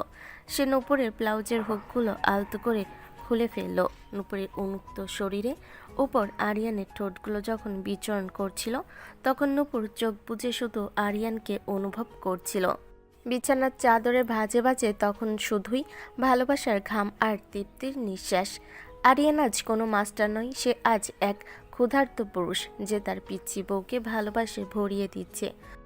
দুজনের শরীরের মিলনটা ছিল একদম স্বাভাবিক আর আদিম। কোনো জটিলতা নেই, শুধু একে অপরকে চেনার এক তীব্র আকুলতা। যখন সব শান্ত হলো, নূপুর আরিয়ানের বুকে মাথা রেখে শুয়েছিল। আরিয়ান নূপুরের চুলে বিলি কাটতে কাটতে হঠাৎ বলে উঠল, নূপুর, এই যে আমরা আজ এক হলাম, এটা কি জানিস ফিজিক্সের বন্ডিং থিওরি? তোকে ছাড়া আমার অস্তিত্ব এখন অসম্পূর্ণ ইকুয়েশনের মতো। আবার পড়াশোনা? আমি সত্যিই আপনাকে ছেড়ে চলে যাব। বাসর রাতে জ্যামিতি আর এখন ফিজিক্স। আপনি কি আসলেও মানুষ? আরে পাগলি, তোকে ছাড়া তো আমার এই সিলেবাসটাই অপূর্ণ। চল আর একবার বন্ডিংটা প্র্যাকটিস করি। নূপুর হেসে আরিয়ানের মুখে বালিশ চাপা দিয়ে দিল। এরপর আরও একবার দুজনের ভালোবাসার ঝড় বয়ে গেল সেই ঘরে। পরের দিন সকালে নূপুর যখন রান্নাঘরে গেল, দেখলো শাইলা ভাবি আর মিতু আগে থেকে সেখানে ওত পেতে আছে। নূপুরের গলার কাছে একটা লাল রঙের ছোট্ট দাগ দেখে মিতু ফিসফিস করে উঠল, ওরে বাবা, ভাবি কাল রাতে কি ভাইয়া তোমাকে বাঘের মতো কামড়েছে নাকি? গলার ওই দাগটা কিসের? আরে না, ওটা মশার কামড়। খুব শিক্ষিত মশা তো, শুধু বাসর ঘরেই যায়। আরিয়ানকে তো দেখলাম সকালে খুব ফুরফুরে মেজাজের শীষ দিয়ে সেভিং করছে। মাস্টার সাহেব কি কাল রাতে কোনো কঠিন চ্যাপ্টার শেষ করছেন নাকি? আরিয়ান ড্রয়িং রুমে চা খাচ্ছিল। ঠিক তখনই চৌধুরী সাহেব পাশে এসে বসলেন। আরিয়ান, শুনলাম নূপুরকে নাকি তুই খুব রাত পর্যন্ত পড়াচ্ছিস। শোন, অতিরিক্ত পড়াশোনা স্বাস্থ্যের জন্য ক্ষতিকর। মেয়েটার চেহারা তো আজ খুব শুকনো লাগছে। আরিয়ান চশমা ঠিক করে, বাবা, ও আসলে প্র্যাকটিক্যাল ক্লাসে খুব কাঁচা তো, তাই একটু বেশি সময় দিতে হয়। তবে চিন্তা করো না, ও এখন ধীরে ধীরে ইকুয়েশনগুলো বুঝতে পারছে। নূপুর নাস্তার ট্রে নিয়ে আসতে আসতে আরিয়ানের কথা শুনে মনে মনে বলল, দাঁড়ান মাস্টার সাহেব, আজ রাতে আপনাকে এমন প্র্যাকটিক্যাল দেখাবো যে কাল সকালে বাবার সামনে মুখ দেখাতে পারবেন না। খাওয়ার টেবিলে ললিতা খালা আবার হাজির। তিনি উকি দিয়ে বললেন, ও মা, নূপুর তো আজ ল্যাংড়া আমের মতো টলটল করছে। মাস্টার কি ঝাল কফি খাইয়েছে নাকি মধু? নূপুর আরিয়ানকে ইশারায় ভয় দেখালো। আরিয়ান মুচকি হেসে নূপুরের কানে কাছে গিয়ে বলল, আজ রাতে কিন্তু কেমিস্ট্রি ল্যাবরেটরি খুলবো, রেডি থাকিস। নূপুর হাসলো। সে বুঝলো এই মাস্টারকে জব্দ করার চেয়ে তার সাথে এই দুষ্টু মিষ্টি পর খেলায় মেতে ওঠাই বেশি মজার। আরিয়ান আর নূপুরের রোমাঞ্চ পুরোদমে জমে উঠেছে। ঠিক তখনই আকাশে কালো মেঘের বদলে উদয় হলো এক বিদেশি আপদ। আরিয়ান সাহেবের জীবনে গণিতের বাইরে যে কোনো নারী থাকতে পারে তা নূপুর কখনো স্বপ্নেও ভাবিনি। কিন্তু দরজা যখন লাগেজ হাতে এসে দাঁড়ালো আরিয়ানের খালাতো বোন জেনি, তখন নূপুরের সাম্রাজ্যে রীতিমতো কম্পন শুরু হলো। জেনি বিদেশ থেকে পিএইচডি করে ফিরেছে আর তার মনে মনে আরিয়ান হলো তার সেই ছোটবেলার ক্রাশ। জেনি যখন ড্রয়িং রুমে পা রাখলো, তার পরনে মডার্ন ওয়েস্টার্ন ড্রেস, চোখে সানগ্লাস, সে আরিয়ানকে দেখে কোনো রাগ ঢাক না করে সরাসরি জড়িয়ে ধরলো। Oh Aryan, how I missed you. তুমি তো একদম আগের মতো হ্যান্ডসাম আছো। নূপুর রান্নাঘর থেকে নাস্তা নিয়ে আসছিল। এই দৃশ্য দেখে তার হাতের প্লেটটা প্রায় পড়ে যাচ্ছিল। সে ভাবলো, এই মেয়েটা কে রে? আমার বরকে জাপটে ধরেছে। জেনি ড্রয়িং রুমে বসে আয়েশ করে পা নাচাতে নাচাতে বলল, তা আরিয়ান, এই বাচ্চা মেয়েটি কে? তোমাদের বাড়ির নতুন কাজের লোক নাকি? নূপুর এবার আর থাকতে পারল না। সে ঝড়ের গতিতে এগিয়ে গিয়ে আরিয়ানের ঠিক পাশ ঘেঁষে বসে পড়ল। আরিয়ানের হাতটা নিজের 2 হাতের মুঠোয় শক্ত করে ধরে জেনির দিকে তাকিয়ে এক চিলতে বিষাক্ত হাসি দিল। আমি ওর স্ত্রী, পিচ্চি বউ, আর আপনি যে আরিয়ানকে জড়িয়ে ধরলেন ওটার জন্য কিন্তু ট্যাক্স দিতে হবে। আরিয়ান স্যার, আপনি আমাকে শিখিয়েছিলেন না নিজের সম্পত্তিকে অন্যের হস্তক্ষেপ মানেই হলো দখলদারিত্ব। জেনি আপু বোধহয় আপনার সেই ল পড়ে আসেনি। আরিয়ান অপ্রস্তুত হয়ে চশমা ঠিক করলো। জেনি আমার খালাতো বোন নূপুর, ও বিদেশ থেকে অনেক দিন পর এলো, তাই একটু ইমোশনাল হয়ে পড়েছে। আরিয়ান, তুমি এই পিচ্চিটাকে বিয়ে করলে? ও তো অঙ্কেও কাঁচা, বুদ্ধিতেও কাঁচা। ও তোমার মতো একজন প্রফেসরের ওয়াইফ হওয়ার যোগ্য নয়। নূপুর মনে মনে ফোন দিয়ে আটলো। দাঁড়া বিদেশি আপদ, তোকে যদি ঝাল শরবত না খাইয়ে রূপনগর ছাড়া না করি তবে আমার নামও নূপুর না। বিকেলে জেনি যখন ড্রয়িং রুমে বসে আরিয়ানের সাথে তার বিদেশের গল্প করছিল, নূপুর রান্নাঘরে গিয়ে 1 গ্লাস লেবুর শরবত বানালো। তবে এতে চিনির বদলে দিল 4 চামচ কাঁচামরিচ বাটা আর 1 দলা বিট লবণ।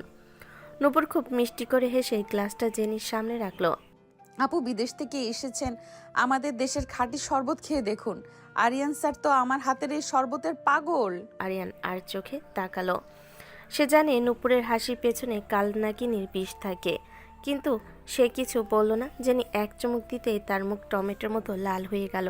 সে বিষম খেয়ে কাশতে শুরু করলো। ওয়াটার ওয়াটার, এটা কি শরবত? এতে কি অ্যাসিড ঢেলেছো নাকি? ও মা, এটা তো আমাদের দেশি মশলাদার শরবত। আরিয়ান স্যার, আপু মনে হয় বিদেশিদের সাদা খাবার খেয়ে আমাদের টেস্ট হারিয়ে ফেলেছে। আপনি খেয়ে দেখুন না। আরিয়ান গ্লাসটা হাতে নিয়ে ঘ্রাণ শুকতেই বুঝে গেল কি আছে। সে গ্লাসটা নামিয়ে রেখে গম্ভীর গলেই বলল, নূপুর, বড়দের সাথে ইয়ার্কি করার একটা লিমিট থাকে। তুই জেনিকে ঝাল খাইয়েছিস, এখনই ওর কাছে মাপ চা। নূপুর চোখে পানি এনে বলে, আমি তো আদর করে বানিয়েছি, আপনি আমাকে বকছেন? এই জেনের জন্য আপনি আপনার বউকে বকছেন? আমি এক্ষুনি বাবার বাড়িতে চলে যাব।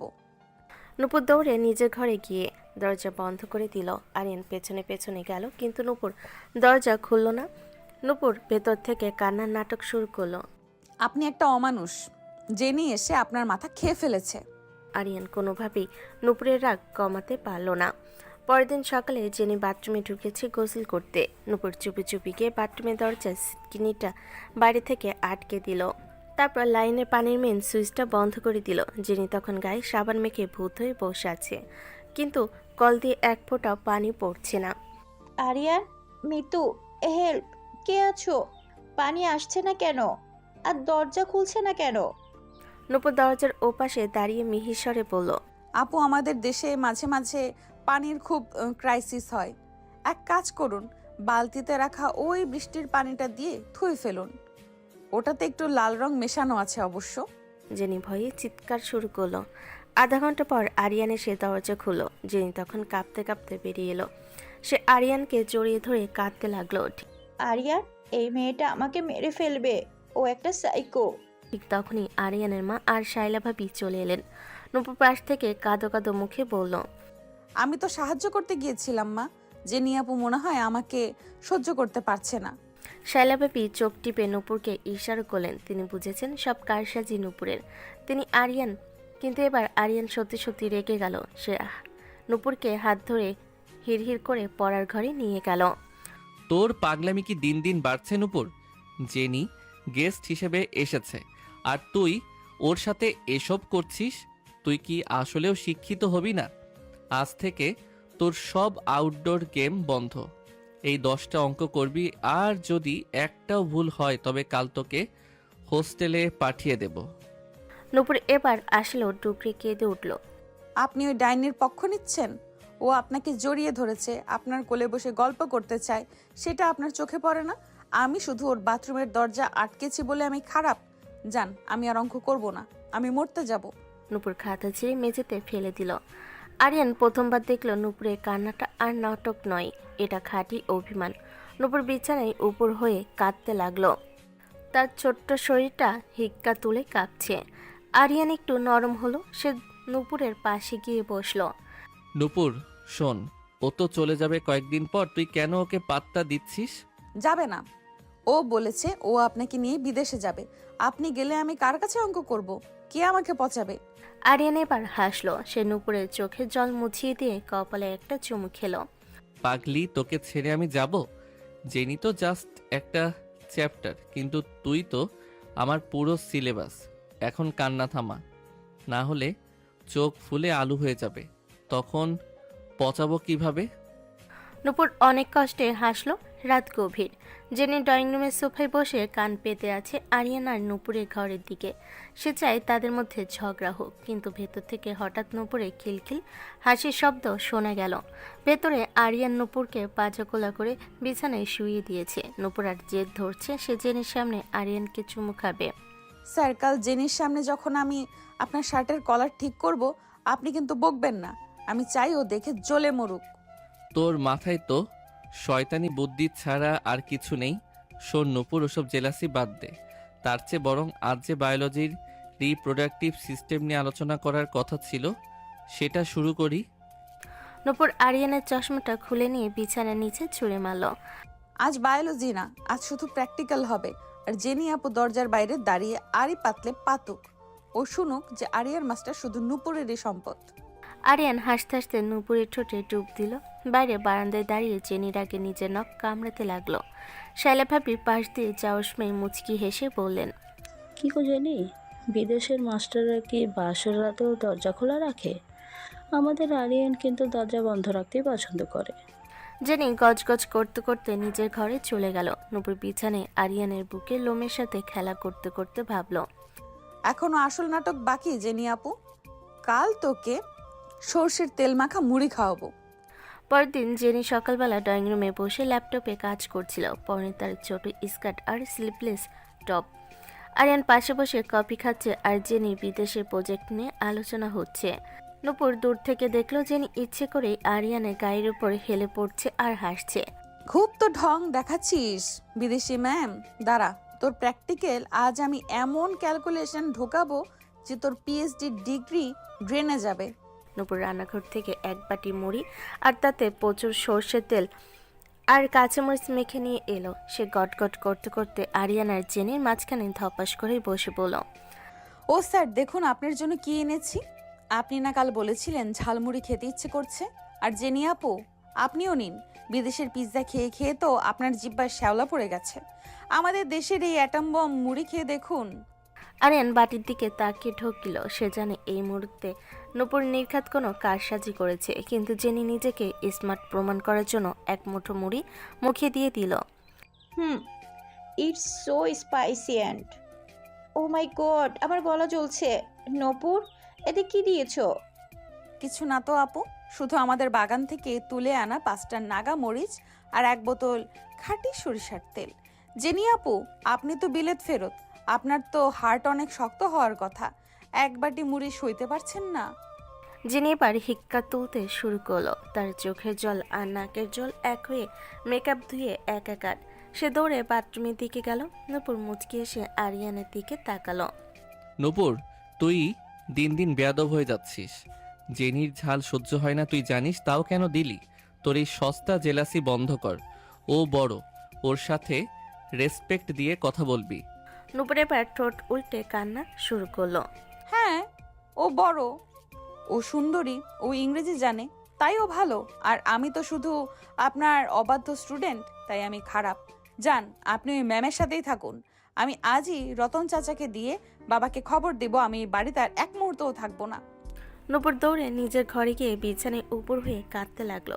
আরিয়ান দীর্ঘশ্বাস ফেলে জেনি অবস্থা দেখতে গেল, কিন্তু তার মনটা পড়ে রইল নূপুরের ঘরে। বিকেলে জেনি সুস্থ হয়ে ড্রয়িং রুমে বসে আরিয়ানের মায়ের কাছে নালিশ দিচ্ছিল।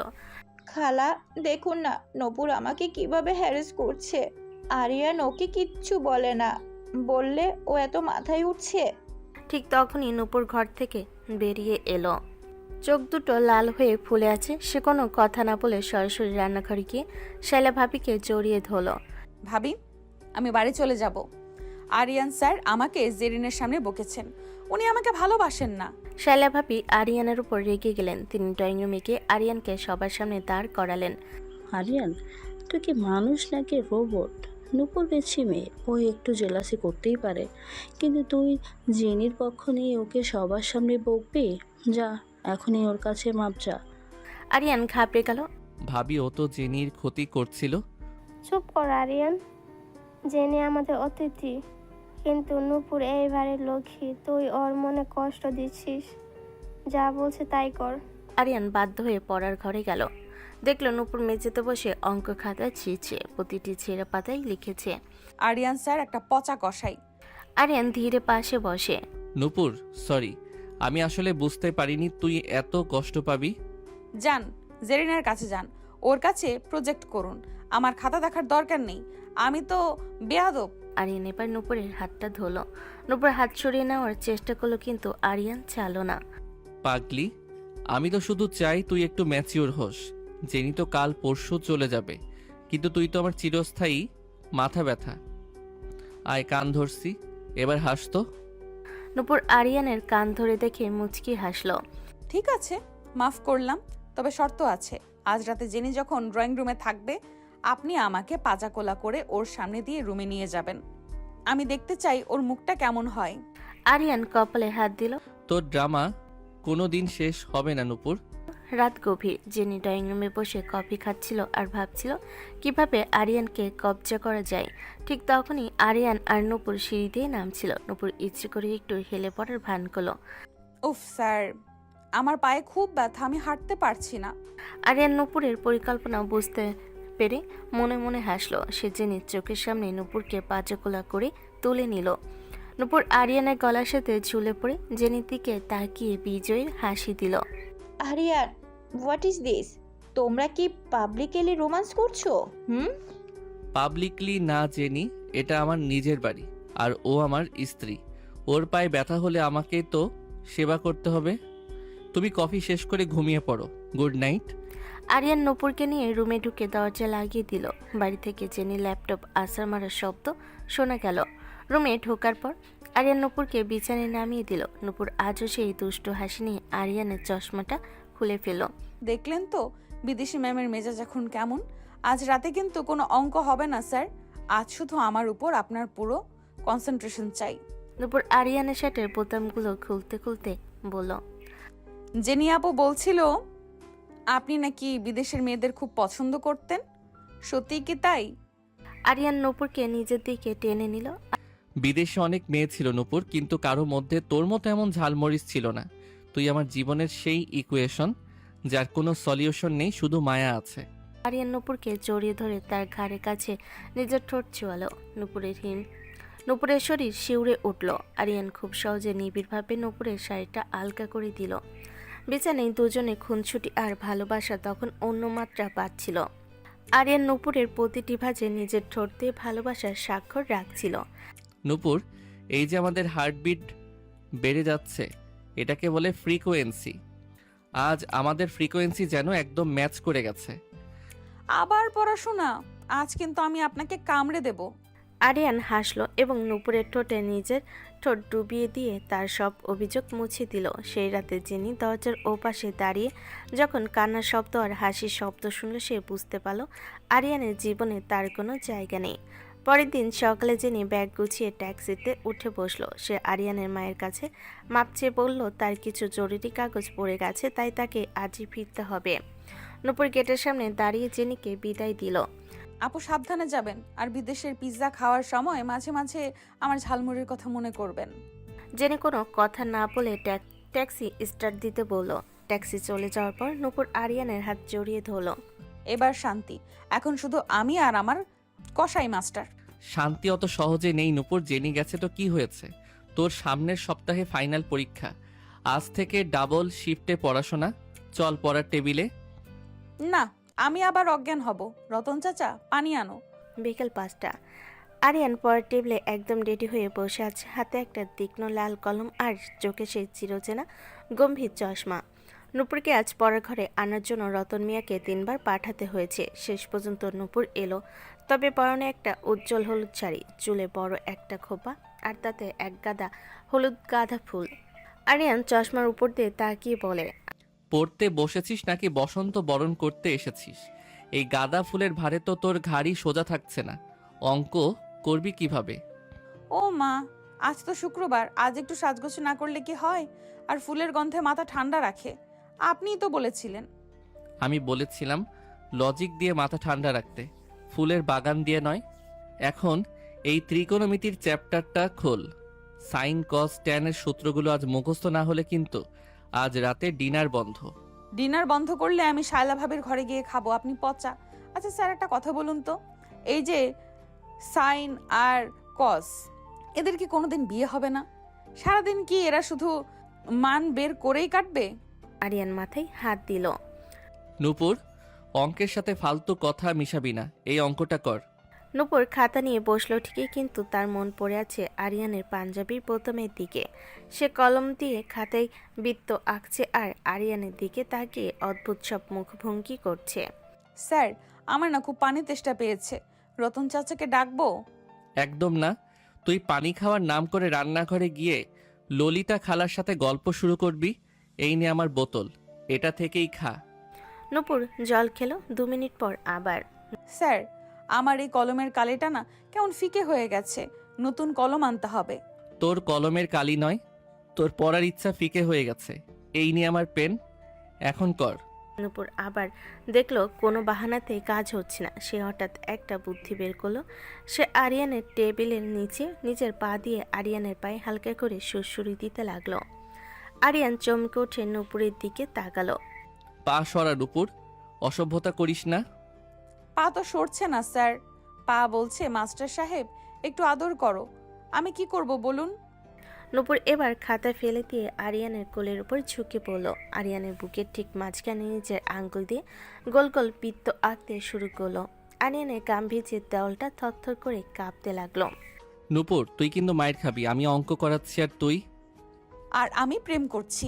স্যার, একটা অঙ্ক শিখিয়ে দিন তো। একজন গম্ভীর মাস্টার আর একজন সুন্দরী ছাত্রীর মধ্যে কতটা দূরত্ব থাকলে ভালোবাসা তৈরি হয়? আরিয়ান আর পারল না, সে নূপুরের কোমর জড়িয়ে ধরে নিজের দিকে টেনে নিল। আরিয়ানের মুখটা নূপুরের গলার কাছে আসতেই নূপুর খিলখিল করে হেসে উঠল। তোর এই ফাঁকিবাজির জন্য তোকে আজ 0 দেওয়া উচিত, কিন্তু তোর এই মিষ্টি হাসির জন্য তোকে ইনফিনিটি মার্কস দিতে ইচ্ছে করছে। ঠিক এমন সময় মিতু আর শায়লা ভাবি পড়ার ঘরের দরজার সামনে দিয়ে যাচ্ছিলেন। দরজার ফাঁক দিয়ে দৃশ্যটা দেখে মিতু হাততালি দিয়ে উঠল। ও মা, ভাইয়া তো দেখি ত্রিকোণমিত্রীর নতুন সূত্র আবিষ্কার করে ফেলেছে। ভাবি দেখছো ভাইয়া কেমন রোমান্টিক হয়ে গেছে? আরে ওটা অঙ্ক নয় রে মিতু, ওটা হলো স্বামী স্ত্রীর রসায়ন। আরিয়ান পড়ানো কি শেষ, নাকি আজ রাতেও বাসর ঘরের মতো অজ্ঞান হওয়ার নাটক হবে? আরিয়ান নূপুরকে ছেড়ে দিয়ে চট করে চশমাটা ঠিক করলো।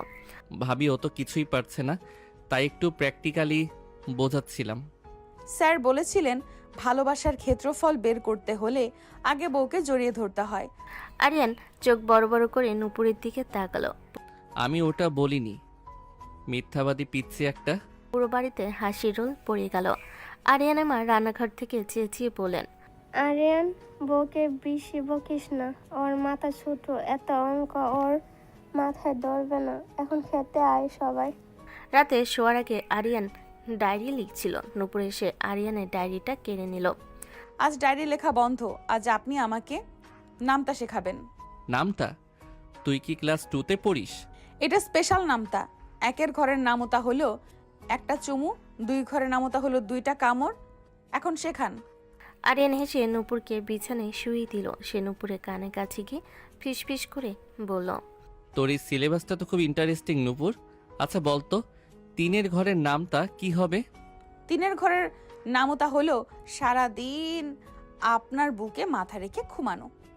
আরিয়ান আজ আর মাস্টার হয়ে থাকতে পারল না। সে নূপুরের সব ফাঁকিবাজি আজ মেনে নিল।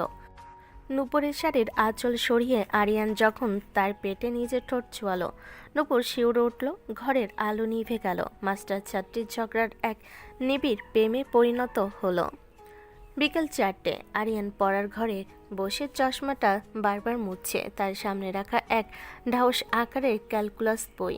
আরিয়ানের আজ মনে মনে ঠিক করেছে নূপুরকে আজ সে লিমিট বুঝিয়েই ছাড়বে।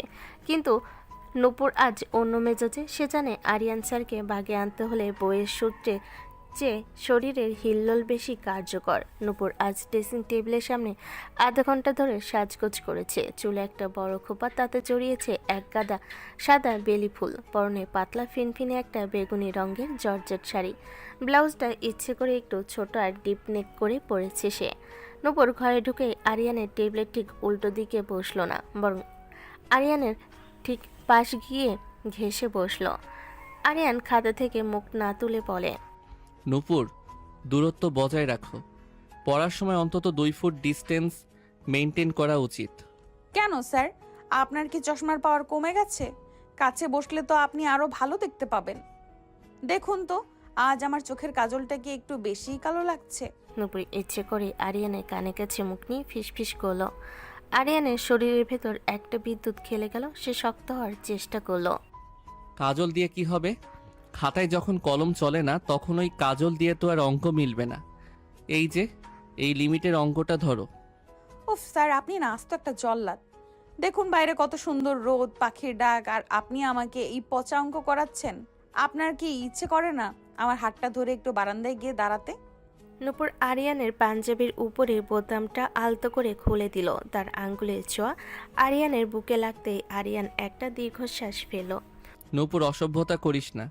তোর পরীক্ষার আর মাত্র 3 মাস বাকি। পরীক্ষা তো সারা জীবনই দেব স্যার, কিন্তু এই বিকেল কি আর ফিরে আসবে? নূপুর এবার আরিয়ানের চশমাটা আলতো করে খুলে নিয়ে টেবিলের উপর রাখলো। তারপর সে আরিয়ানের কোলে নিজের একটা পা তুলে দিয়ে আরিয়ানের থায়ের উপর সুড়সুড়ি দিতে লাগলো।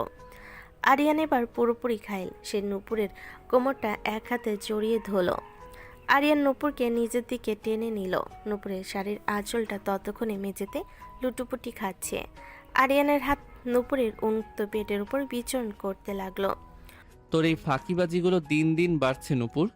তুই জানিস আমার কনসেন্ট্রেশন ব্রেক করার জন্য তুই কতটা রিস্ক নিচ্ছিস? রিস্ক নিতেই তো ভালোবাসি স্যার। আপনি যখন গম্ভীর হয়ে বকেন তখন আমার খুব ইচ্ছে করে আপনার ওই কড়া মেজাজটা কামড়ে ধরে ছিঁড়ে ফেলতে। নূপুর আরিয়ানের ঠোঁটে একটা ছোট্ট কামড় দিল। আরিয়ান আর নিজেকে সামলাতে পারল না। সে নূপুরকে পাজাগোলা করে পড়ার টেবিলের উপরই শুয়ে দিল। এক পাশে পড়ে রইল ক্যালকুলাস বই, আর অন্য পাশে আরিয়ানের লাল কলম। আরিয়ান নূপুরের গলার ভাঁজে মুখ ডুবিয়ে দিল। সহজ ভাষায় বলতে গেলে শরীরে প্রতিটি ছোঁয়ায় আরিয়ান আজ নূপুরকে নতুন করে আবিষ্কার করছিল। নূপুরের ব্লাউজের হুকগুলো যখন আরিয়ানের দক্ষ হাতে একটা একটা করে খুলছিল, নূপুর চোখ বুজে আরিয়ানকে চাপটে ধরল।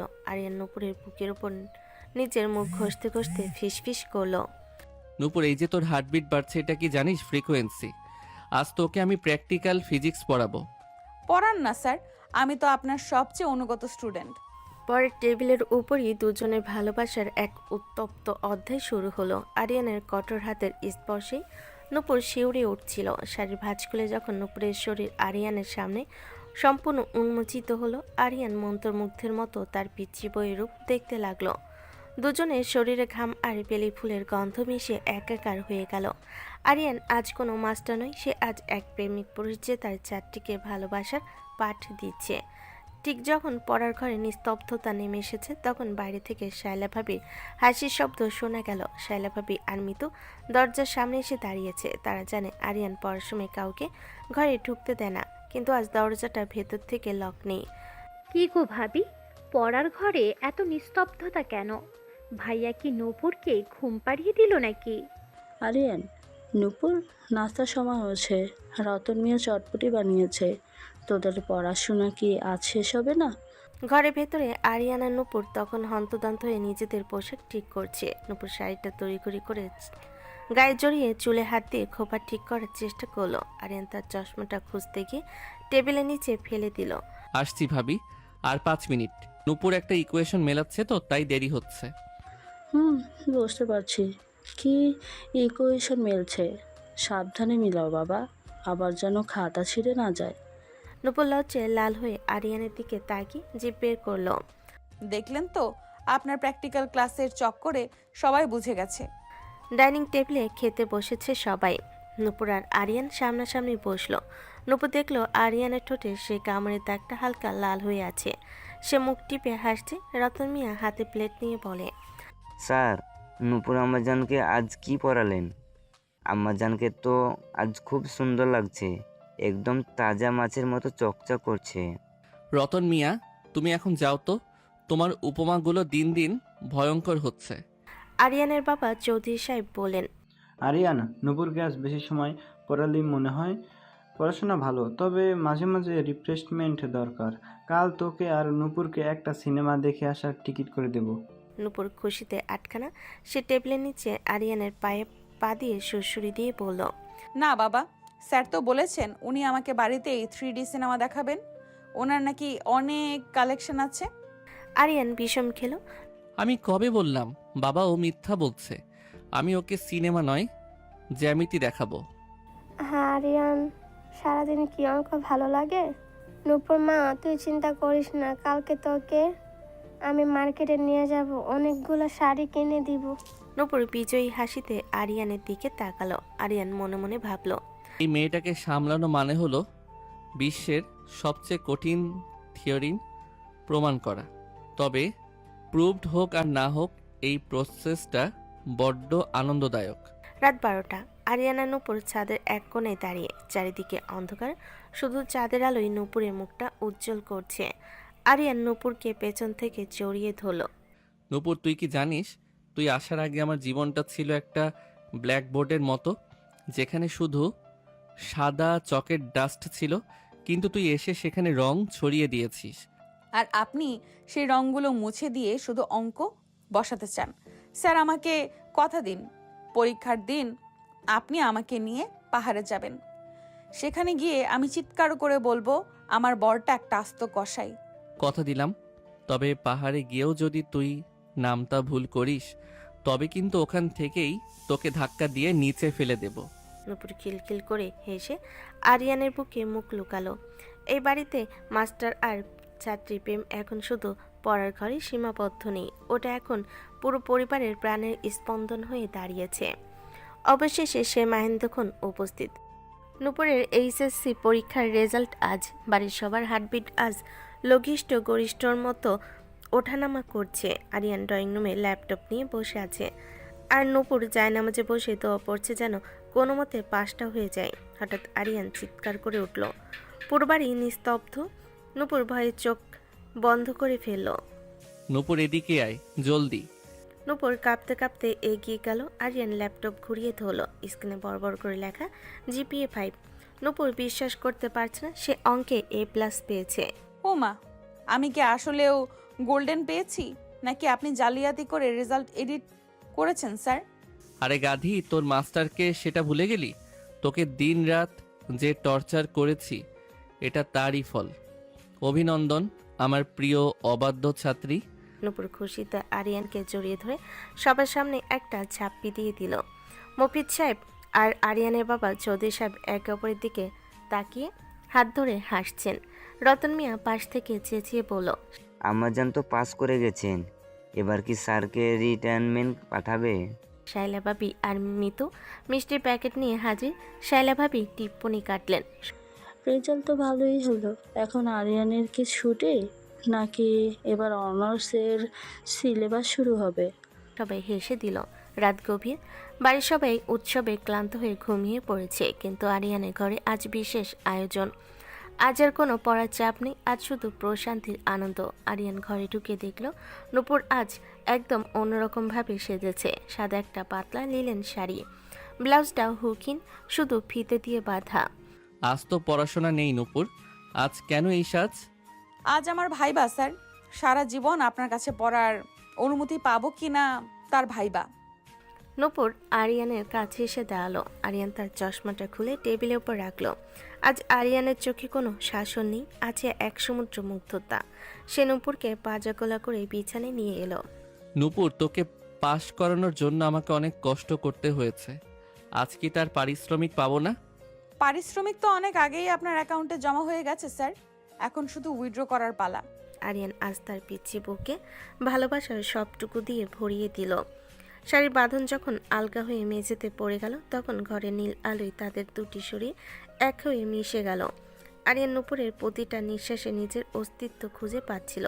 আরিয়ানের হাতের আঙ্গুলগুলো নূপুরের শরীরের মানচিত্রে যেন নতুন কোনো মহাদেশ আবিষ্কার করছিল।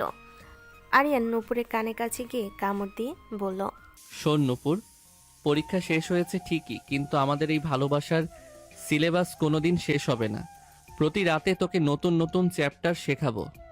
দেখেন না স্যার, আমি তো আপনার আজীবনের স্টুডেন্ট, তবে মনে রাখবেন বেশি বকলে কিন্তু আমি আবার সেই অজ্ঞান হওয়ার নাটক করব। আরিয়ান হেসে নূপুরের ঠোঁটে ডুব দিল। সে রাতে শান্তিনগরের এই ঘরে ক্যালকুলেটর ছিল না, শুধু ছিল হৃদস্পন্দনের শব্দ। 1 বছর পর আরিয়ানের কোলে এখন একটা পিচ্চি বাবু, আর নূপুর এখন ভার্সিটির ফার্স্ট ইয়ারে। সে নোটবুক নিয়ে সোফায় বসে আছে আর আরিয়ান বাবুকে সামলাচ্ছে। ও স্যার, এই অঙ্কটা একটু বুঝিয়ে দিন না। প্রফেসরের বউ হয়ে যদি অঙ্ক না পারি তবে তো ইজ্জত থাকবে না। নিজের ছেলেকে সামলাতে সামলাতেই তো আমার জান শেষ, এখন আবার তোর অঙ্ক। শোন নূপুর, তুই কি জানিস তুই আমার জীবনের সবচেয়ে সুন্দর ভুল অঙ্ক? ভুল কেন? কারণ তোর মতো একটা পাগলিকে ভালোবাসার কোনো লজিক আজ পর্যন্ত কোনো বইতে খুঁজে পাইনি। নূপুর হেসে আরিয়ানের কাঁধে মাথা রাখলো। মিতু আর শায়লা ভাবি দরজার ওপাশ থেকে উকি দিয়ে হাসছেন। রতন মিয়া দূরে দাঁড়িয়ে বলছেন, স্যার, আর আমার জানের অঙ্ক মেলা কোনোদিনই শেষ হবে না। এই বাড়িতে এখন আর শুধু কসাই মাস্টারের শাসন নেই, সেখানে এক চঞ্চল ছাত্রীর রাজত্ব আর এক কঠোর মাস্টারের নিঃস্বার্থ সমর্পণ। ভালোবাসা যেখানে শিক্ষক আর ছাত্রীর দেওয়াল ভেঙে দেয়, সেখানে জীবনটা হয়ে ওঠে এক সার্থক পাটিগণিত। আরিয়ানের আর নূপুরের এই অদ্ভুত প্রেম কাব্য এখানেই শেষ হলো। তবে মনে রাখবেন, জীবনের প্রতিটি অঙ্ক হয়তো মেলে না, কিন্তু মায়ার ইকুয়েশন ঠিক থাকলে জীবনের উত্তরটা সবসময় সুখেরই হয়।